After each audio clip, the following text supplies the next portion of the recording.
Hello and welcome to Never Seen It, a podcast about movies we haven't seen yet.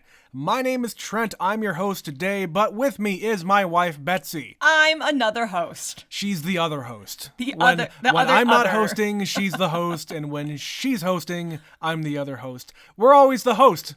Kind of. Yeah. What? We're watching another Oscar movie. It is Oscar season here on Never Seen It. Finally, the nominations came out last week. Yeah, this past week, the nominations have all been announced. We know the 10 movies that we have to cover. We have seen 4 of them so far. They are Everything Everywhere All at Once, The Banshees of Inisherin, Top Gun Maverick, and The Fabelmans. So we've already done episodes about those, so go back and just scroll back in your phone and find those episodes, and after you've seen the movie, of course. And see how we did with our speculation. Yeah, I don't remember if we even talked about Oscar stuff when it comes to, like, Top Gun. Because we did in, like, July, did we? We did, in the sense that I brought up, is it too soon to say this is going to get nominated for Best Picture? I had a feeling, and I was not wrong. Yeah.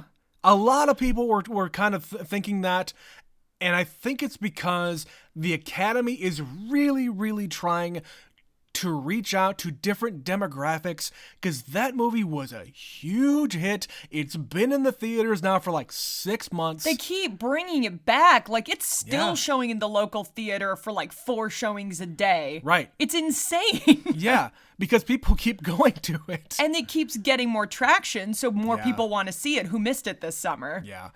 So, the 6 movies that are remaining, let's just come out and say it. All but one of them are really, really long. They have some run times this year. Most of the movies are over 2.5 hours. Yeah. Some of them clear 3. The only one that we were able to find that is less than 2 hours is Women Talking. Which was kind of the surprise nomination this year. And that's not available anywhere yet. So that might end up being the last one, guys. We're going to do our best to get to all of these as soon as possible. Yeah, eventually that will be available for either rental or purchase or something. We'll be able to bring that to you in some fashion. But today, we're starting off with a movie that has been available for streaming for months now on HBO Max. And we're doing it now because we don't know how long this movie is going to be available. So if you're listening to this and you haven't watched the movie yet, do it now. Don't wait. We got screwed a couple of years ago because I was like, maybe we should watch that one movie that's on HBO. And then it ended up getting nominated and it was not on HBO anymore. Yeah, it left HBO before we had a chance to watch it for free. And then we had to pay $20 to rent it. Yeah, we don't mind going to the theater or renting things when necessary, but if it's available, we'd rather just watch it. We're cheap. Yes, so we don't have enough sponsors on this show to pay us to go to movies. Support us. Click the link we'll get to that later. Anyway, today we're going to watch Elvis. Now, Betsy, this movie is, I think, a little divisive. Yeah, I would agree. Because it came out the gate and had really mixed reviews. Not for the least of which being that it is like 2.5 hours long, and maybe the performances aren't all that great, and maybe the depictions aren't all that great. I think it's more how you feel about the performance. You either think it's an amazing performance, or you're like, what the fuck is that guy doing? Sure, and it's Austin Butler, and I don't think I've ever seen him in anything yet. Probably not, or if you had, he was really young. The only thing I've ever seen him in was The Carrie Diaries on the CW, which was a prequel to Sex and the City. Yeah, and he strikes me as the pretty boy who is going to be in a bunch of romantic comedies, but he is striking out and trying to do this dramatic stuff first, which I applaud him for. Yeah, I would rather you pursue the real acting and not get pigeonholed into doing a bunch of bullshit before you get to the good part of your career. Yeah, we've talked about the McConaughey effect, where Matthew McConaughey just kind of got typecast into these romantic comedies with himbo kind of things. Yeah, and it's whatever the young actress of the time is, and he just is slotted in as the love interest. And then you have a guy like Ryan Gosling who has come along. He started off doing that stuff, but then he quickly went to the more dramatic roles to try to bring up his acting chops. And this is an even more abbreviated version of that with Austin Butler. Yeah, and by most accounts, what he's doing in this movie, he is committed to this role. He is really invested in doing this part justice. Yeah, because to make a movie about Elvis Presley, they've done it before. They've tried it with like miniseries and different things, and it doesn't always work. Like this is a big ask. This is one of the biggest stars of all time. And by most accounts, like you said, he really put in the work. He got a vocal coach. He got like movement coaches, dialect coach, all that stuff to try to embody this man.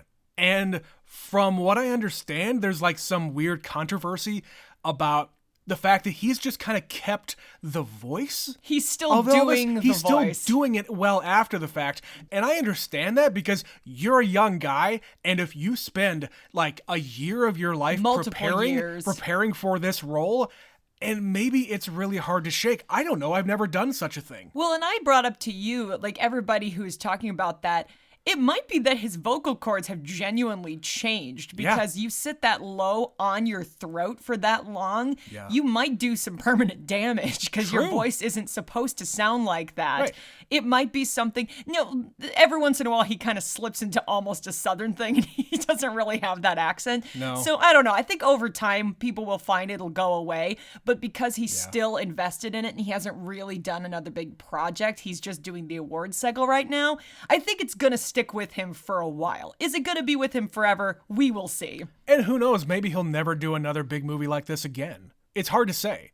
And the other actor in the movie that we haven't mentioned yet, who is the only other person in the movie that we know about, is Tom Hanks.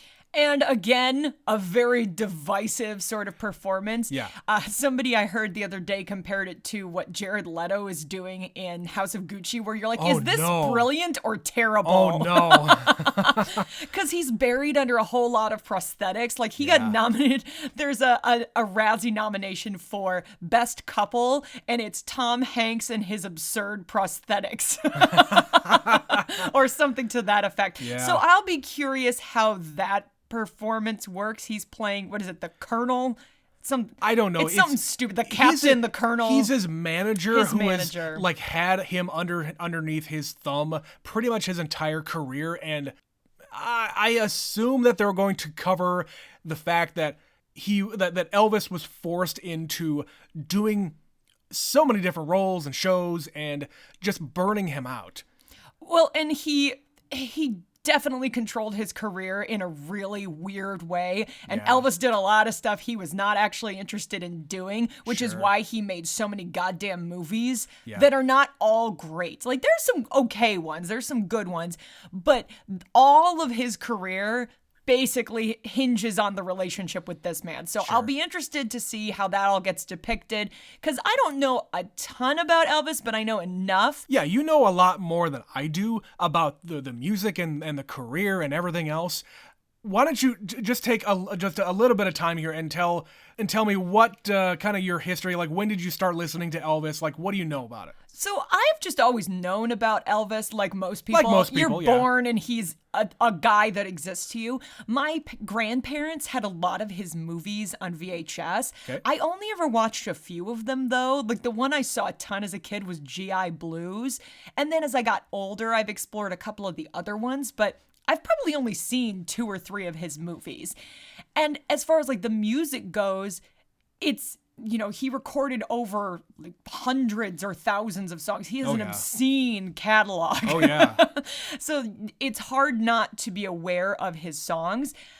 And he's a guy that I appreciate. I don't really feel any major connection to this musician, but I think it's fascinating. He's one of those guys where he blew up.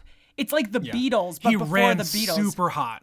So hot for so long. Yeah. And then you hear about his big comeback, and he was like the first guy to do Vegas upright, where people just were in Vegas. That was him.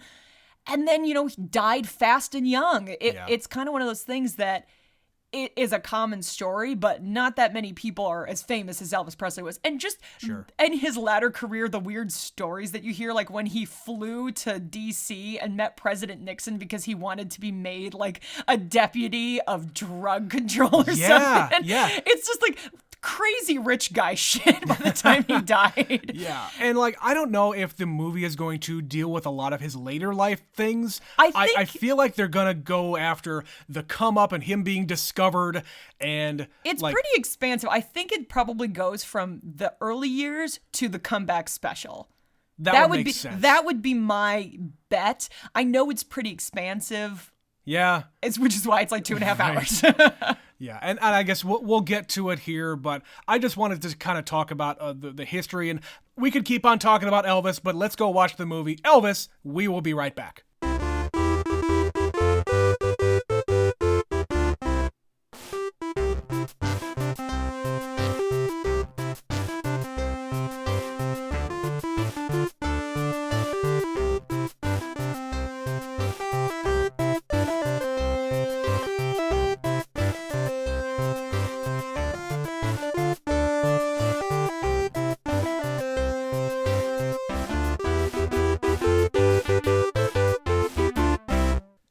And we are back. That was Elvis. Betsy, what is your reaction to that long movie? Well, first of all, it didn't feel as long as I thought it was going to feel. It at least kept the pace up, that I wasn't like, oh my God, please let it be over. Yeah, it was very much at the same kind of level, except for the very beginning of it. It was at the same level the entire way, and I appreciated that. Right, and we didn't talk about it in the intro, but if Baz Luhrmann is anything, he is a man who likes frenetic kind of movies. Maybe not the whole movie, but I was reminded watching the beginning of this of the first time I watched Moulin Rouge, because it's that same sort of quick cut, edit, There's a lot of that. go.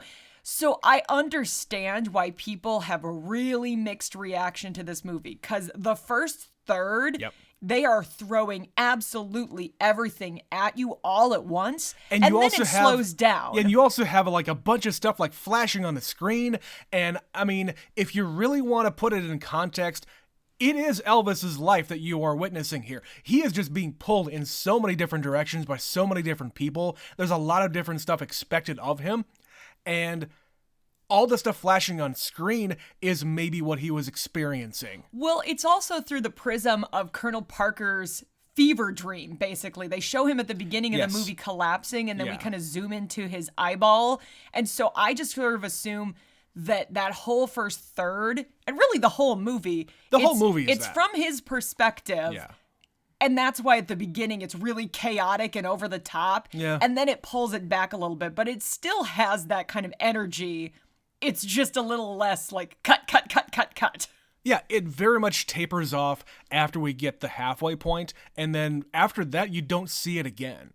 You really don't. And it's effective at times. It's too much at times. It's distracting. It is a lot. So I think if you can make it through the first part of the movie, you may feel differently, but there might be people who have a really hard time getting into this movie. I was having a hard time getting into the movie. The stylistic choices made in the first third, like you said, of this movie are a put-off. I did not like them whatsoever. I think the movie would have been a lot better served from a more level-headed approach that they had the rest of the movie. But that's not Baz Luhrmann. Baz Luhrmann at the helm of this movie is never going to just show you a biopic about Elvis. But that's the thing. Why did you have the most important parts of his life be just not as flashy as the beginning part? So here's where I'm sitting about this movie, and this is kind of how I'm framing it. It is from Colonel Tom Parker's perspective. Like I said, it's kind of his fever dream. It's him remembering and retelling his version of events. And they set him up pretty quickly as this, like, carnival con man. Yeah, he's a carny. He has never managed a musician. He has never done anything involving that. He just sort of finds himself in it, and then he sees his golden egg, his golden goose, and he latches on and will not let go. Yeah, he sees this opportunity, and it's something that he finds himself being able to make a buck at, and he's going to, like you said, just latch onto you and not let go. But because we're watching it from his perspective, we're always sort of removed from Elvis. Elvis is always on display. He is treated like an object in this movie for the majority of the movie. And there's literally a scene here after one of his early performances where he's leaning on one of the carnival rides and he's like called away by somebody to go into the Hall of Mirrors.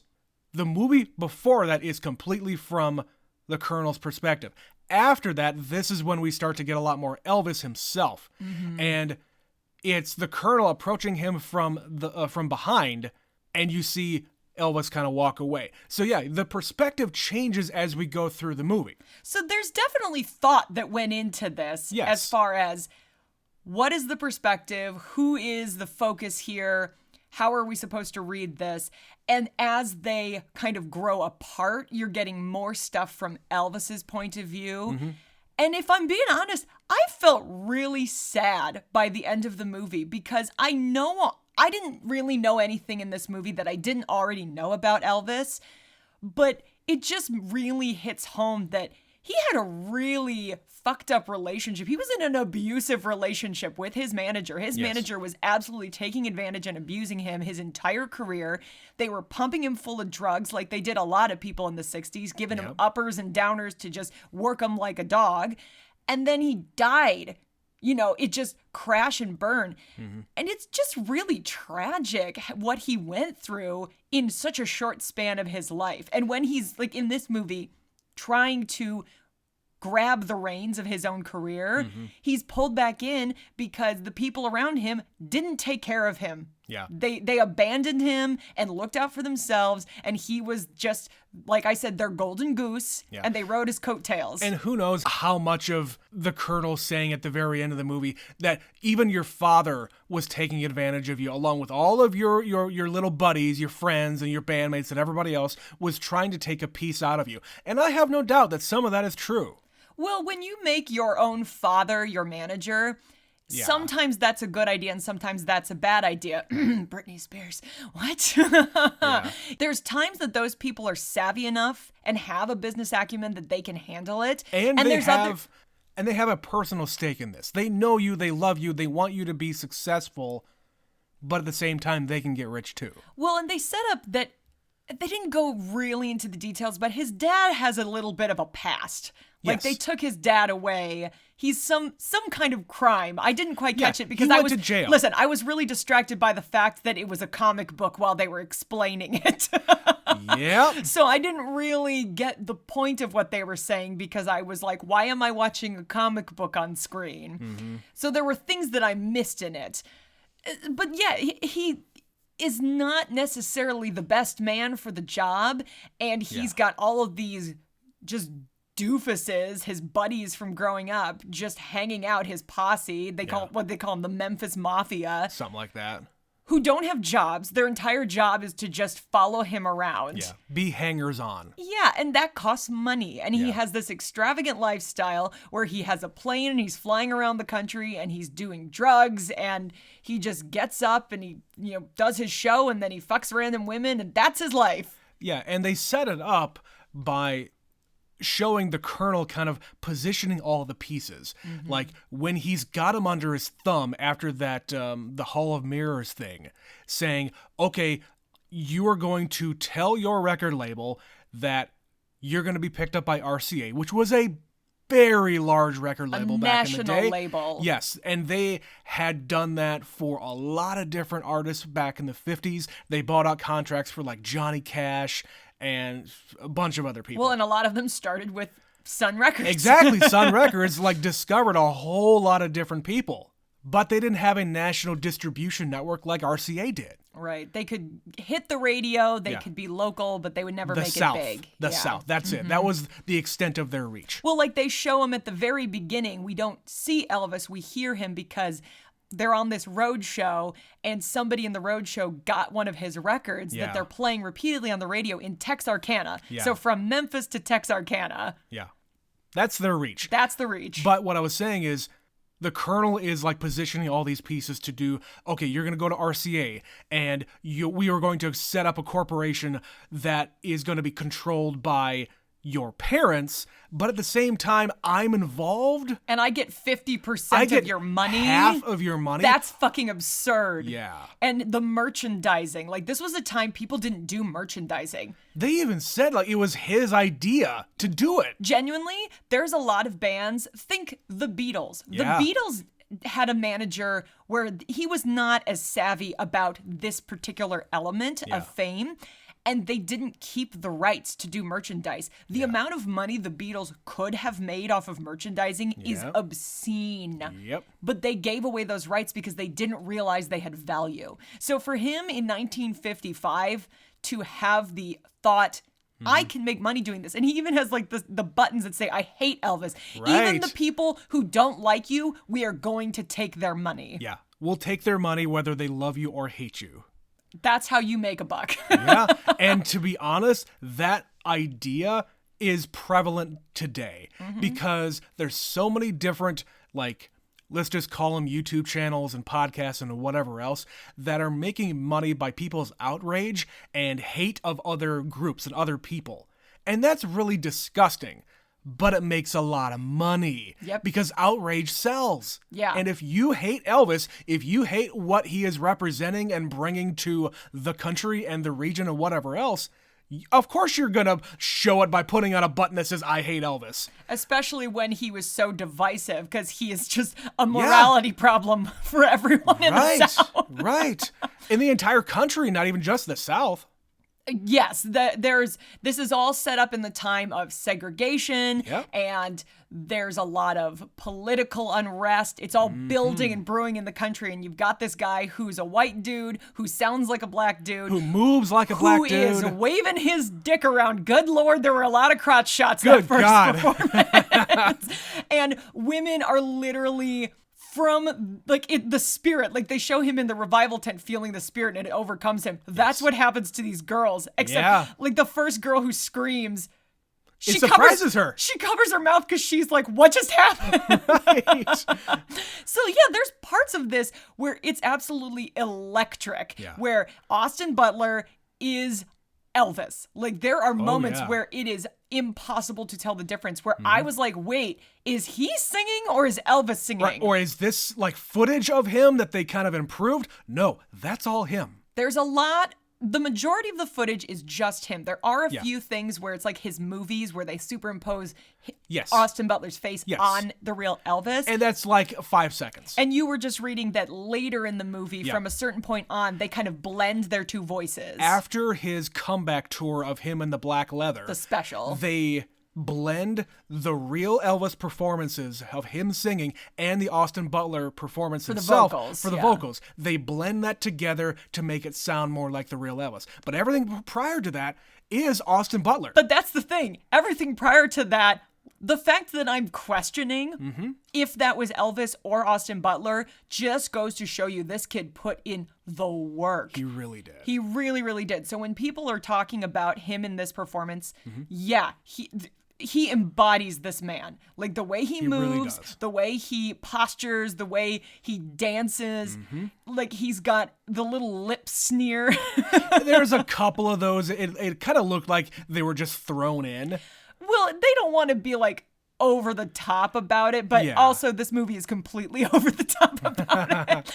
But it's that juxtaposition of him and then Tom Parker. So we'll talk about here Tom Hanks.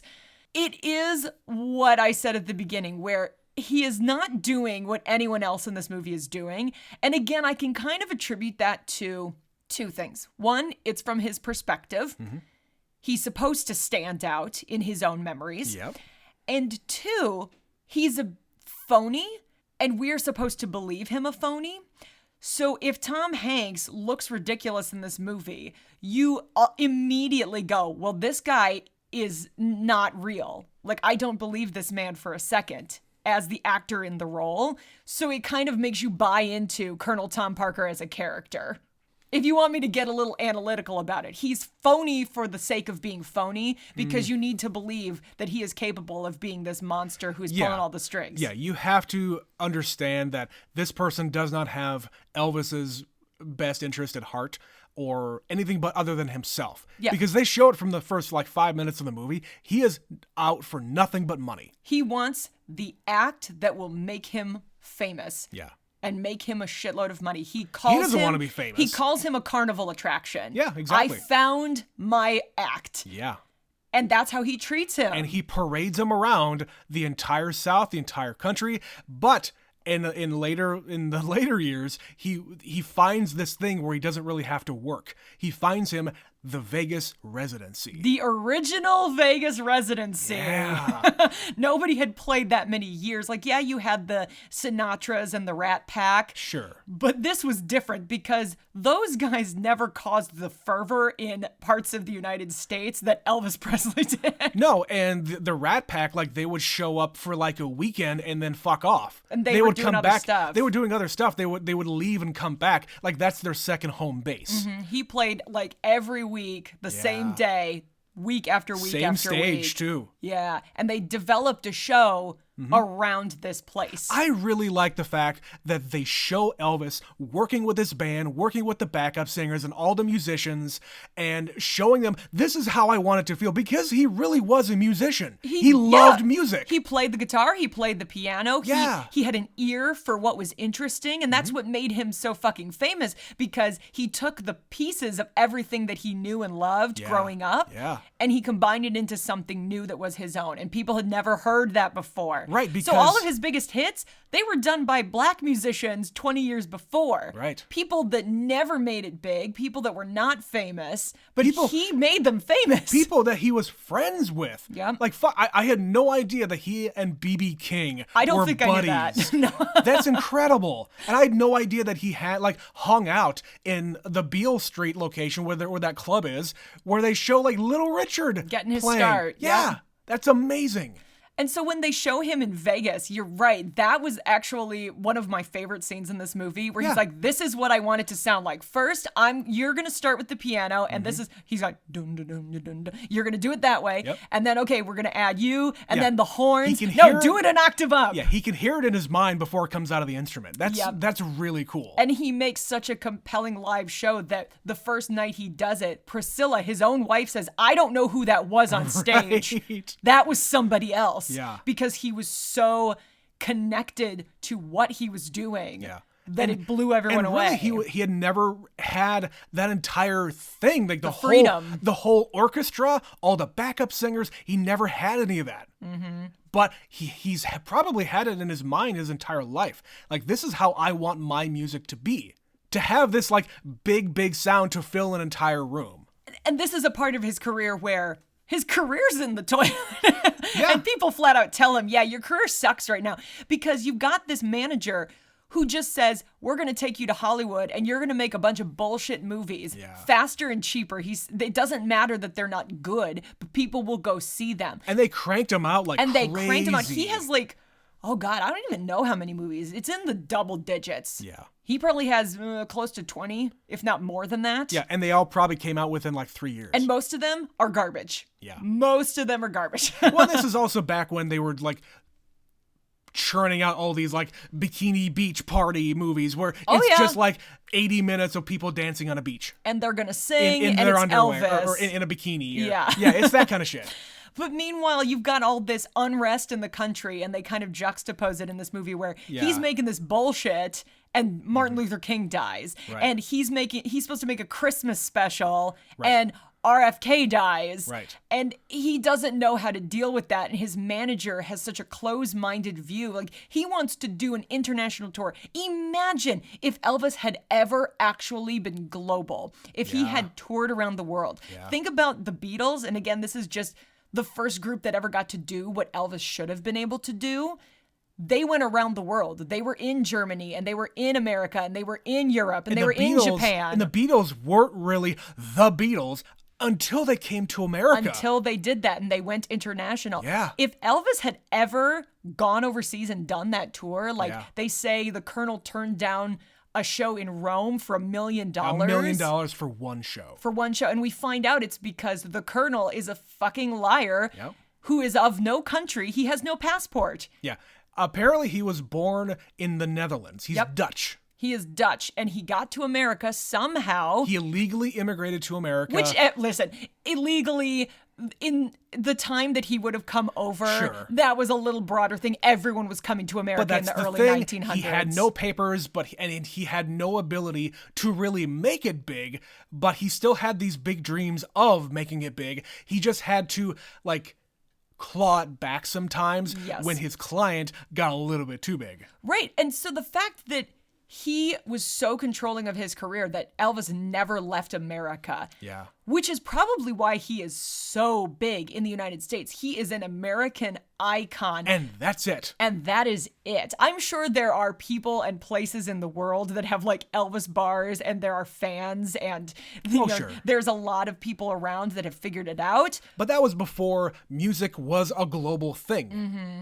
Now, it's just really interesting to see that unfold in this movie and how he just keeps wanting to bust out of this relationship. Elvis wants to go on to bigger and better things, and the Colonel keeps reining him back in and conning him back in. Kind of the natural way of things back in the day, because they kept on showing, the Rolling Stones and the Beatles and all these other guys who were all coming. the shit that was also happening around them. Right, and that's the one thing that I kind of never really think about when it comes to the trajectory of Elvis. Like, he started in the 50s, back when, the morality police were on the case and trying to stop him from shaking his hips. The communism thing was starting to brew. Sure, and like, you get all the way into the 60s and even into the 70s when all of this unrest is happening in the world and in the country. We got fucking Vietnam and everything else in the world, and Elvis is just Elvis. I never really thought that, he would have had hippies around him, or he would have sympathized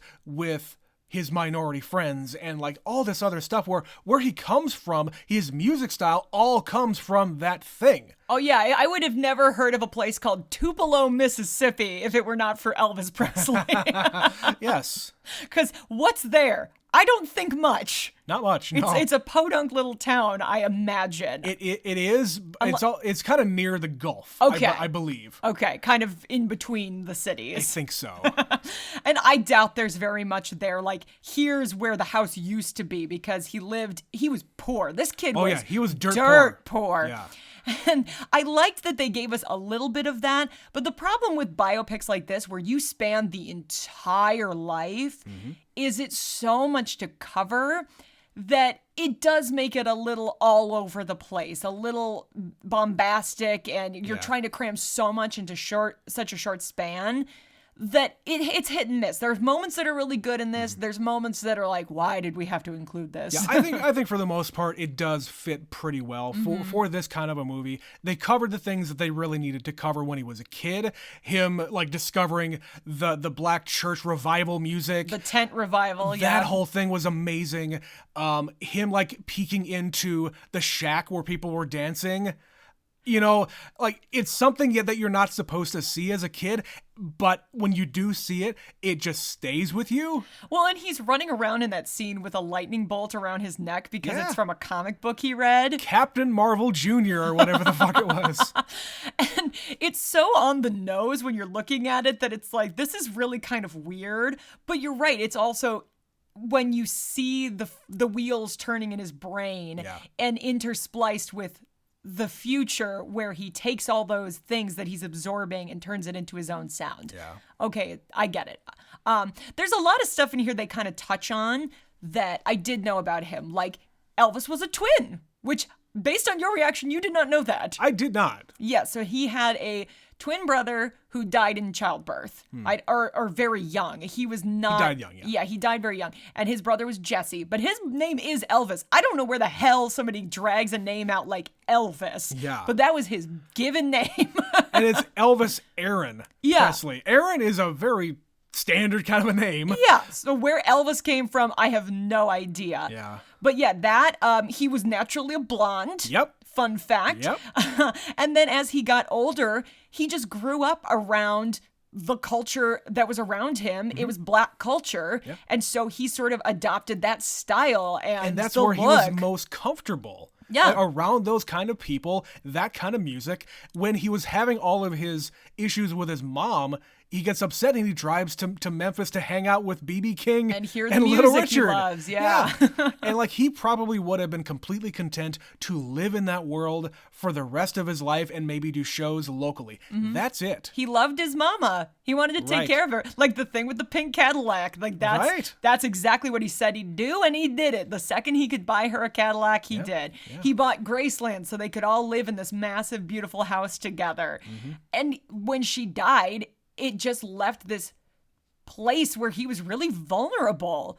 And that was Tom Parker swooping in and filling that void in his life and taking advantage. Yeah, he got taken advantage of. Yeah, and of course, this is before, like, there's a whole lot of, like, I mean, lawyers that are specializing in, like, entertainment law. Yeah, that was not a thing. Or, like, contract law, or, like, people, like, having managers have contracts with their clients where basically people were just making it up as they went. And they could put whatever absurd thing they wanted in there, which is why his manager is taking half of his profits.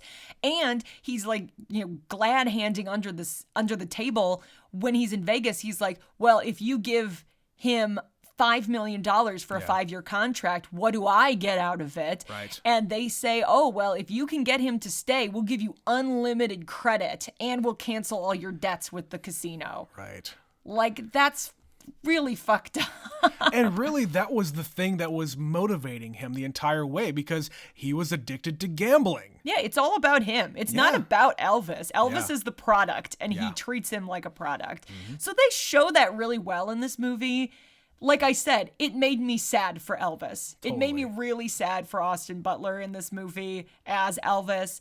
I was buying into it. I was too, and I think the one time that it was just uncanny for me, they were at like the movie studio backlot, and Austin Butler starts to yell at somebody, and I heard Elvis's voice come out of his mouth. That was just, I stopped the movie to tell Betsy. It's like, did you hear that? That was amazing. Yeah, what he did with his voice there. It really is. And we've talked about this guy on the show before, but he got, like we said, a vocal coach, a dialect coach. He could play the instruments.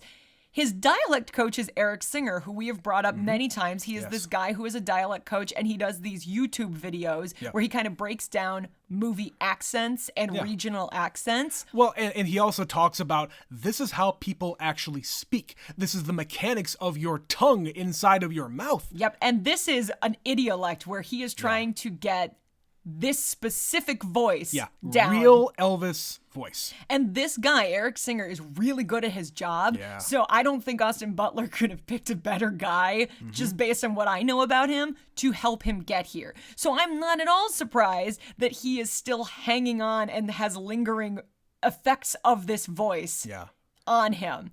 Because he was so connected to this project for so long. How do you shake this? Like you said, it was uncanny at times in this movie. And I was just blown away by that. So I think he is fully deserving of all the recognition he's been getting and winning 100%, awards. 100%. I was a little skeptical going in, learning that he was getting nominated for an Oscar. Because based on what I had heard about the movie, was that, he's good. Yeah, the movie's okay. But it's weird. It's just kind of a weird thing. But actually watching the entire thing and watching him do his work here, I totally agree. He deserves every award that he's getting. He definitely deserves to be nominated for an Academy Award.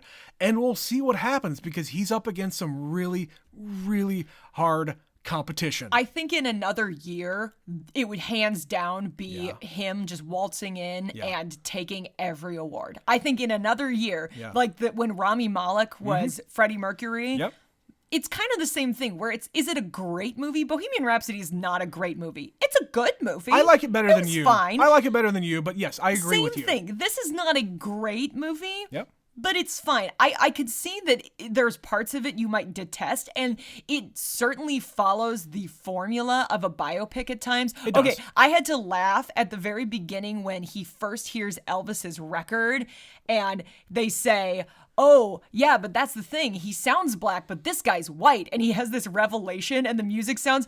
It was that fucking scene in Weird, the Al Yankovic story, where he's hearing the music and everything slows down. So the fact that I made a comment about it in a fake biopic and then they do it in this real biopic just goes to show you what a cliche moment that is. Now, see, that entire scene has become kind of a meme. Oh, of him listening? Of him listening, and then it goes back and forth about, he's white? Yes, he's white. And it's all these like weird cuts and weird zooms on the faces, and that scene bothered me in a lot of different ways. So since we're talking about this movie is up for editing, and this is some of the most editing I've ever seen. Like we talked about when we watched Any Given Sunday, it had like 3,000 edits, 3,000 cuts, where that is like all one frame. This one sometimes does multiple frames. So it's like dividing it into 3 or 7 little squares, and it's like different angles. So yeah, I get it. And then we even have like weird like montage scenes where they superimpose things on the screen, and they have like the old footage of like his face grafted onto actual Elvis's body in the movies, and it's all of these things coming together. And yeah, it is like you would win for like most editing, but I would not say best editing. Okay, so this is what I'll say about that. I think that the editors did exactly what Baz Luhrmann told them to do. Correct. Because this is all Baz Luhrmann, how he likes to make movies. There's a few directors that have this really high level of energy where a lot is happening and it's going on around. I thought of this the other day. It's like him and Danny Boyd, who did Slumdog Millionaire and Train Spotting and some of those other movies that I know you've seen. Who else? Kind of to some extent Damien Chazelle, like especially what people are talking about Babylon. We haven't seen Babylon, but as I understand it, it's just like excessive for the sake of excess.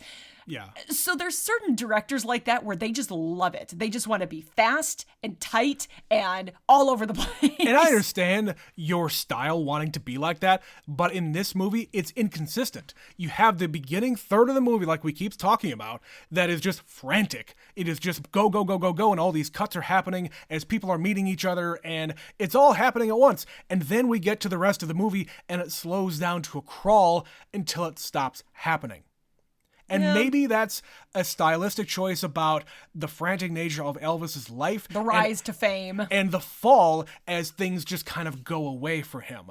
And he just lets himself go, really. He's literally sitting on the dilapidated Hollywood sign when someone tells him his career's in the shitter. Yeah, and I was kind of surprised that they even say the word toilet in this movie, considering how the man died. Yeah, they found him on the toilet. Yeah. So there's good things in this movie. There's really bad things in this movie. One of the things I'm having mixed feelings about is the music. Because there's times where it's something that's happening in the era. He's listening to music of that time. And then it starts being like a weird remix of his own song and or rap. Yeah. It's modern versions or modern like remixes of the older stuff, especially when he's on Beale Street and they have that rap going over in the soundtrack. There's a version of like a country song by Casey Musgraves in this, and I find it just a little jarring whenever there's a period piece movie and there are modern artists contributing to the soundtrack, especially if they are covering real music from the era. Okay, I have mixed feelings about it as well, but I think it can work. It just depends on how you do it. So like one movie that does it, I think, weirdly but well, is A Knight's Tale. I was just thinking about that, I don't like when they did that. Where they have like all of the songs that are used in it are modern songs. Yeah. And it's taking place during medieval times. Okay, having the music be like that is one thing, but having the actors on screen participate, especially when they do We Will Rock You. I'll give you that. That's a little bit strange. That's very strange. But in this movie, it's like they did it a little bit. They didn't do it enough. Like, I think I would have liked it better if they had done more. Like they're trying to draw this correlation between what he was listening to and what he liked and how that inspired music of today, I guess would be the correlation we're supposed to take here. If they kept on going with it and made more of it, I would have been a lot better with it. You're right. But they only do it a few times. Yeah. So that was kind of strange. But the rest of the time, like the way they arrange Austin Butler as Elvis, all the songs he's doing, it's pretty flawless. Like there's some really excellent scenes, like when he's doing they have the scene where he is supposed to be the new Elvis and he can't wiggle and he can't move and he says, fuck it, I'm gonna sing If You Want Trouble or something. I don't know that song. And he's just like on the ground, like pulsating and getting really close. Thrusting, so much thrusting. And sweating. Like that was awesome, where he's just performing and having a great time. Yeah, that whole scene of the 10,000 segregated crowd. That starts desegregating themselves very after quickly. A while. Yeah, that scene was really good. And it's kind of the first moment of fuck you to Colonel Tom Parker, because he's just like, I don't like this Elvis. I want to do what I was born to do. Yeah. And it just is this great scene. So there's a lot of those scenes like that. But yeah. And that continues throughout the entire rest of the movie where, he's supposed to be doing this Christmas special. It was filmed in the summer because that's when Bobby Kennedy was killed. It was filmed in the summer. It was supposed to air in December. And they keep on the appearance that they're going to do, finally at the end, you're going to do one Christmas song so that the network doesn't sue us. Not the network, but the sponsors, I guess. Sure. The sponsors and the network, I suppose. Sure, all things being equal. The network gets something out of it no matter what. The sponsors were the ones that wanted this squeaky clean family holiday special. But the actual special itself was a smash hit. Yeah. And he got to do his big gospel number, and at the end they say, he's doing a protest song. It's like, it's a gospel song. Yeah. All right. I'm going to look through my notes here and just see if there's anything that we haven't talked about here, because, again, we're going to say this a lot in the coming weeks. These movies are going to be long, but up until this point, I haven't even looked at my notes.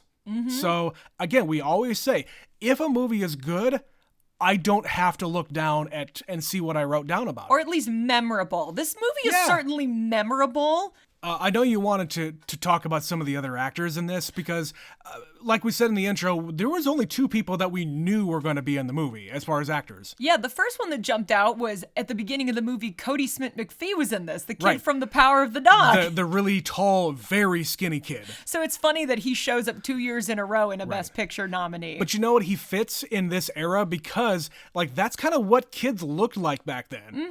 Just kind of gawky and awkward.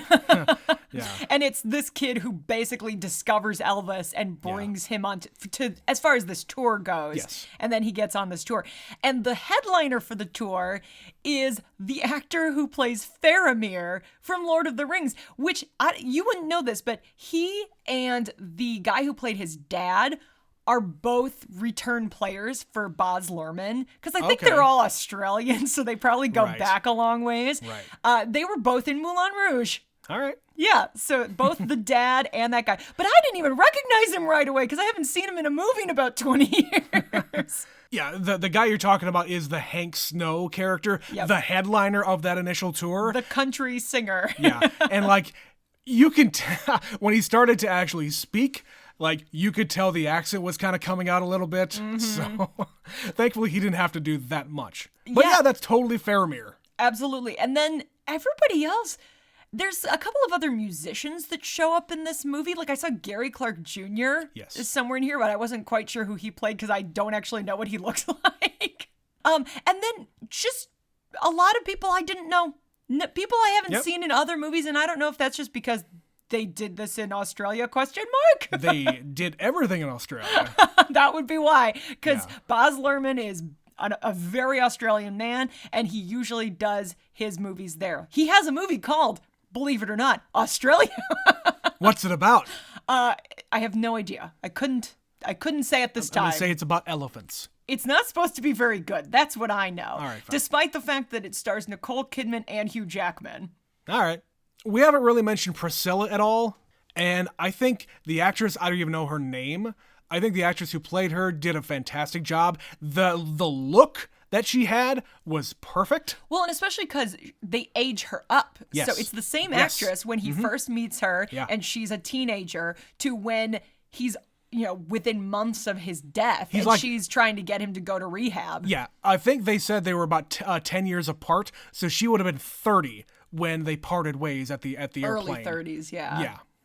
And she starts out teenager in the 50s/60s. I had no idea that they met while he was in the army. This is another in Germany. This is another one of those of the time. Like, they met when she was 14. Yeah. She was real young. They didn't get married. I don't really know the extent of how close they were until they got married. She was in her 20s when they got married. Yeah. But yeah, they met when she was 14, and that was kind of a common thing back in those days. Like, nobody really batted an eye. Stuff has really changed a lot in 60, 70 years with how young is too young. And I'm glad. I think that's a good change. Yeah, and I'm glad they don't really call that much attention to it. But then again, and she's played by a woman, so it's a woman playing a teen. It makes me less uncomfortable. Right. And they also kind of call attention to the fact that, when they're in her room, the door has to be open for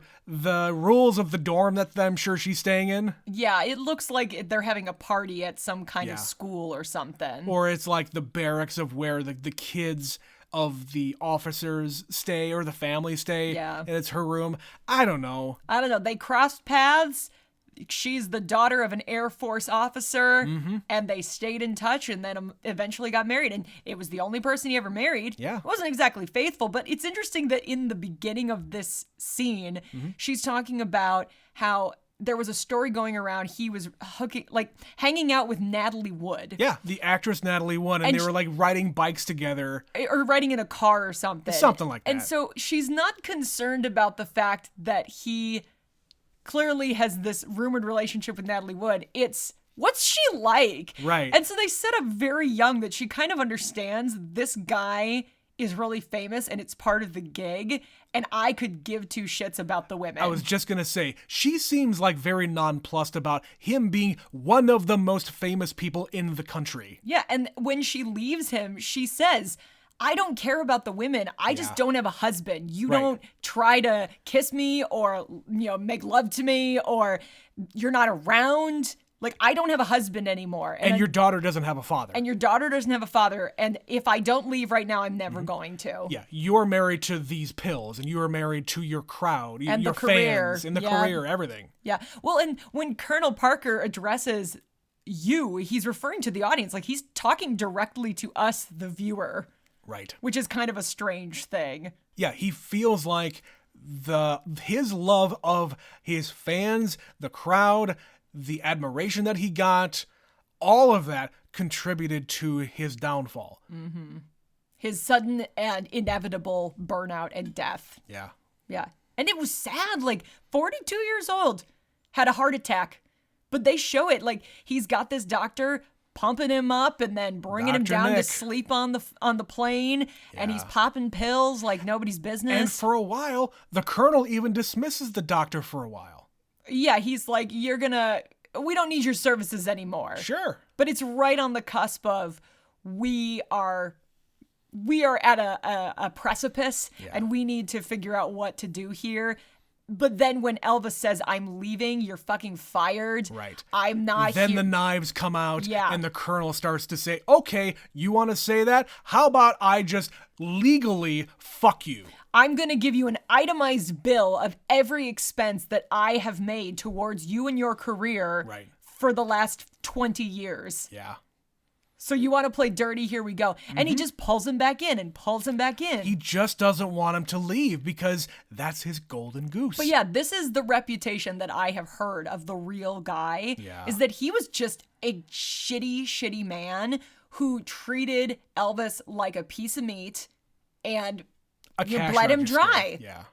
And he was an asshole. Very much so. He definitely had a reputation as such. He was a con man and a bad person. Yeah, he's a total fraud. But towards, we're already talking about the end of the movie here.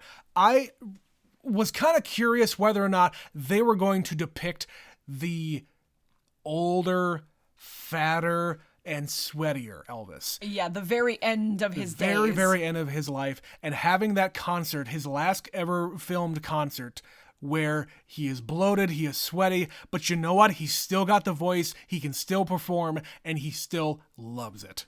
Mm-hmm. Yeah. He gave it everything he had, and it's a moving performance. And of course, this is the point in the movie where they stop showing Austin Butler and start showing the real Elvis. Yes, and then they transition to the real Elvis, and a lot of the stuff that he did. He was making a speech about how much he loves music and loves performing. Mm-hmm. And I appreciate the fact that they did that because not a lot of biopics do that. No, I appreciate when we get a little taste of the real person. Yeah. And not that you really need that with Elvis because everyone knows Elvis Presley. Sure.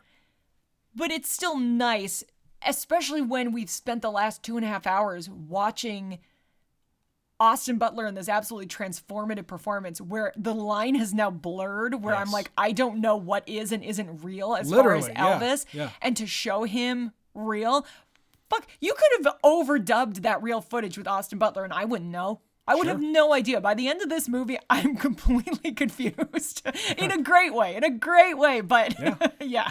I also like how the end of the movie, it has, okay, it does the movie thing where it has the text on screen and telling you, okay, this is what happened after the fact.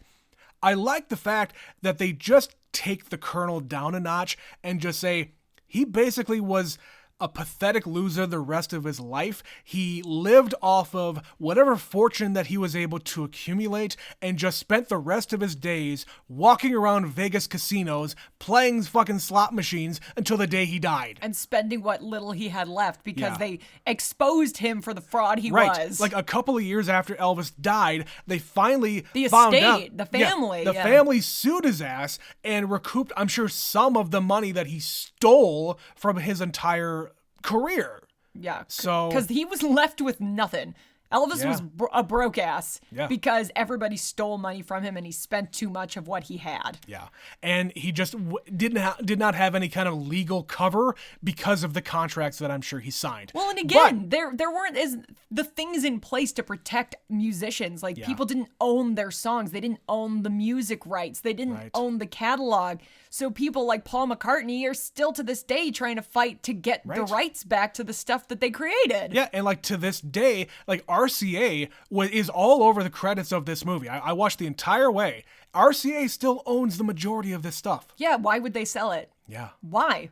And not that he had a lot of original music, but he recorded a lot of music, and he should be getting money for that forever to his estate. Yes. All right, enough about the movie itself. The reason why we're watching this is because it got nominated for Best Picture, among a lot of other Oscars. Betsy, let's go through them one by one here. Yes, so this movie is up for 8 Academy Awards. The obvious one that we just said was Best Motion Picture of the Year. It's also nominated for Best Achievement in Makeup and Hairstyling, Best Sound, Best Performance by an Actor in a Leading Role, Best Achievement in Cinematography, Costume Design, Film Editing, and Production Design. That's a lot. It is, but I understand the majority of them because the costumes are great. Yes. The makeup is great. Like the way they make his face just a little fuller as he gets older. Mm-hmm. And then as he is the oldest, heaviest Elvis at the end of the movie. Mm-hmm. And they did point out early on in his career, he wore makeup. Mm-hmm. Yeah, which you don't think about. Like, who was wearing makeup? What men were wearing makeup in the 1950s? Right. Controversial. And the costumes, there's a number of jumpsuits. I wrote... So many. I read that he had to wear like 90 different outfits. Oh, Lord. The entire way. And that's just him. That's just him. Yeah, they're also really flashy at the beginning in a way you don't expect, where he's wearing these like see-through lacy kind of shirts when we first meet him. Like when he is wearing the pink suit at his first performance, he's got that like see-through shirt underneath that black thing. I don't remember. He wears another one later. Yeah. And then you've got all the people around him where we're going through time, like Priscilla, where she's a teenager. Right. And then like her wedding dress, they had to recreate her wedding dress. Yeah. And then she is like Maud, late 60s woman. And then she's very with the big hair. Yep. And then it's very 1970s where she's got like the Farrah Fawcett hairdo and the high-waisted jeans. So yeah, there's a lot of time that gets covered, and I think that they definitely deserve some recognition for it because there's a lot of people in this movie, and it covers 20 plus years of time. And just to go along with it, the production design is spot on as well.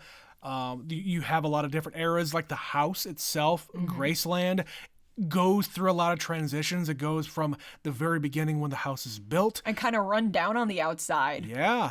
So that was important. You have the different like stage performances, the way the stage is set, the audience era in the Vegas show. Oh, just like the like weird... the lounge singer kind of a thing. That was impressive. The scalloped booths that everybody is sitting in. Yeah. And it's all very 70s. Or like when they show them at home at Graceland, and it's that one bedroom with fucking like gold ceilings. Yes, the and giant velvet bed, mirrors everywhere. Yeah. It's excessive because, like I said in the intro, he does a lot of rich guy stuff in this movie. And they don't really show a lot of that. They talk about the fact that he spends a lot of his money on a lot of cars. So many cars in this. I'm kind of surprised we don't see the inside of his plane. We never see his plane, and his plane was pretty infamous. And I never really knew anything about that until this movie. Well, and just a couple of weeks ago, somebody bought his airplane. It was sitting abandoned on a tarmac in Arizona for the last 40 years. Wow. And it has been sitting there falling apart, and somebody just bought his airplane, or one of his airplanes. Wow, no, I had no idea. Yeah, that just happened a few weeks ago. Jeez. So yeah, production design. What else? Oh, just the entirety of Beale Street. Like, the whole look of just the outside of all those buildings and the inside of these dingy little clubs where he goes and hangs out. The inside looks a lot better than the outside because the outside is all fake. It is. It's all fake. But it's trying to evoke a time and a place. It is, but I don't give credit for production design to CG. I just don't. I didn't think it looked that fake. I give it to the people who are doing the actual set dressing with real props and real stuff, as opposed to green screen stuff where you can just make anything in a computer. I don't agree. I didn't get that at all from that scene. I had to go look again. It looked good. Yes, it did look good. But it didn't look like it was fake to me. I thought that was a real set. So I would have to go back and look at that more closely. But I'm sure it only goes so far. And then, yes, beyond this line is a green screen because otherwise they'd have to build an obscene amount of scenery. But you get my point. Yeah. And obviously we said for actor, this makes sense for nominations. Totally. So production design and a lot of these technical awards, editing and sound. I mean, it's a lot of editing. Editing, hell no. But the sound, I think for the vocals alone, it's done so seamlessly. I don't know the difference. Yeah. And that says you did a good job to me. Yeah. I really have nothing else to say about the sound. Like, it sounded fine. And then as far as best picture, I could kind of take it or leave it. I feel like this one's going to be in the middle of the pack for me. When we always rank our best pictures 1 through 10 when we get done with this. I think you're right. At the end of the day, we are going to probably have this somewhere in the middle. Depending on the rest of the movies that we watch, obviously, this is only 5 of 10 that we've covered so far. I don't predict this will be in my top 3, just based on the ones I've seen so far and the ones that are yet to come. But who knows? It's a mixed group this year. It's a lot of different kinds of movies. Big variety. Mm-hmm. So, that being said, I think we're at the end of our rope here as far as talking about Elvis. I did enjoy it. I had a good time. I think the music was great. I think the acting by Austin Butler was top-notch. I'm really looking forward to seeing what he does next as far as his next dramatic thing. He may not even do anything for a while. He probably shouldn't. He needs a break after this award season, because this entire stretch of like 2-3 months is just campaigning and that awards show and this awards show and interviews and press and press and press. So it's not just one and done. He's been dealing with this movie for 2+ years and he hasn't finished with it yet. Once the Academy Awards come and go, then he could probably let this movie go. Yeah, let's hope so. All right, as long as we're talking about Oscar stuff, we got an email here just a little while ago from Stephanie about The Banshees of Inisherin. That movie's nominated for Best Picture. Yes, indeed. We really liked that one. She says, I get to go to Ireland in June and July. I am so excited. Lucky. My in-laws are taking us on a cruise to England, Ireland, Scotland, and France. Nice. This movie really shows the beauty of the landscape. My dad literally told me not to watch this, but I loved it. It is funny and weird and a little sad. Like your dad didn't like it, so he said don't watch it. I'm assuming that's what she means there. Or don't watch it because it's going to spoil the wonder of Ireland. Oh, whatever. I don't know. I'm assuming it's because of the thing I said where I don't think I'd show my mom this movie. Maybe not. She continues, I am absolutely like Betsy in that I can talk to anyone about whatever. Yes, we talked in that episode about my gift of gab and small talk. You don't have that. No. I do not have patience for people. I mean, sure, I'll do small talk here and there, but I'm not going to go out of my way to talk to somebody if I don't need to. Especially if they're boring. You're going to try to get out of that as quick as possible. Exactly. I will absolutely talk somebody's ear off when it comes to a real life serious conversation. Or something that interests you. Yeah, exactly. But no, I do not have time for inane conversation. Anyway, back to the email. I related hard to Perrick. I have very few personal boundaries. Just ask Betsy. She sat next to me for 5.5 years. In conflict, when most people need space, I tend to hold tighter, which can be very, very bad. Anything to say about that, Betsy? No comment. I read the priest's line about despair the same as Trent. I thought he was making sure that Colm wasn't going to take his own life. Yeah. I really appreciate that there's two. I've just rewatched that scene the other day after the nominations came out. Mm-hmm. And yeah, I can totally see two interpretations of that. Yeah. And that's just a mark of good writing and good acting. It is. And I think both are valid. Definitely. She says, Dominic's death broke my heart. He is a sweet boy with a shit home life. Jenny's death broke my heart. Jenny the donkey. There's so many people talking about Jenny the donkey lately, saying that she got snubbed from was the star. Best Performance. Best supporting actress, Jenny the donkey. And she says she is such a sweet donkey that prefers to be an indoor donkey. And she finishes, wow, you guys nailed those Oscar noms. Good predictions. Love you guys, and don't tell my husband that I have been looking up miniature donkey prices. Thank you, Stephanie. Yeah, I went back and listened to that end of that episode because I'm like, I don't even remember what I said, but we got a lot of them correct. There were a few we weren't quite on, or some we didn't even consider. No cinematography nod. No, that sucks. We also shorted a nomination for acting. Yeah. That was a great surprise. Totally. Well, thank you, Stephanie, for your email. Continue to send in your thoughts about all of these movies we are covering. And you too, dear listener, who isn't named Stephanie or Mitch or anybody else. You could be named Stephanie, just not that Stephanie. Just not that Stephanie. We want to hear from everybody. Every Stephanie. Every Stephanie under the sun. Wait, no. Yes, we want to hear from all of you about your opinions about this movie, all of the other Oscar movies that we've already covered, the Oscar movies that we're going to be covering. Yes, please, we would like all of the emails. Let's make these podcasts like 2 hours long. We love it. Let's do it. If you would like to contribute, the email address is neverseenitpod@gmail.com. Neverseenitpod@gmail.com. I'm told if you say it more than once, people might actually get the hint. You mean neverseenitpod@gmail.com? What Betsy said. Also, follow us on Twitter, Instagram, Facebook, all the stuff. Twitter is neverseenit_pod. and the others are Never Seen It Pod 1. We also have a link in the podcast description of the episode. Click there if you would like to support the show financially. We would very much appreciate that. And we can bring you more movies. More movies. Speaking of movies, Betsy, our next episode will not be an Oscar movie because we said we're going to cover the Oscar movies on Wednesdays up until we hit Oscar weekend. Yes, so this week... Today, when this comes out, is Wednesday, yes. And every Wednesday henceforth until the Oscars. This Sunday, however, is a very special episode. It is episode 200. Oh my goodness. It's not movie number 200, so if you're keeping track, that'll come later. That'll come at the end of February. But if you've been paying attention, what kinds of movies have we been doing every 50 episodes, at least for the past 50 episode things?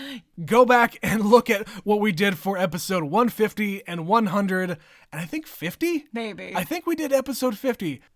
In any case, you can figure out what episode 200 is going to be just by looking at that stuff, and, we'll leave it at that. But that is going to be the end of this episode. Betsy, I want to thank you for enduring this 2.5-hour movie and for all of the 2.5-hour and 3-hour plus movies to come. Thank you, Trent. We will be back with another episode of Never Seen It on Sunday. My name is Trent. My name is Betsy. And we'll be back to you later. Thank you. Thank you very much.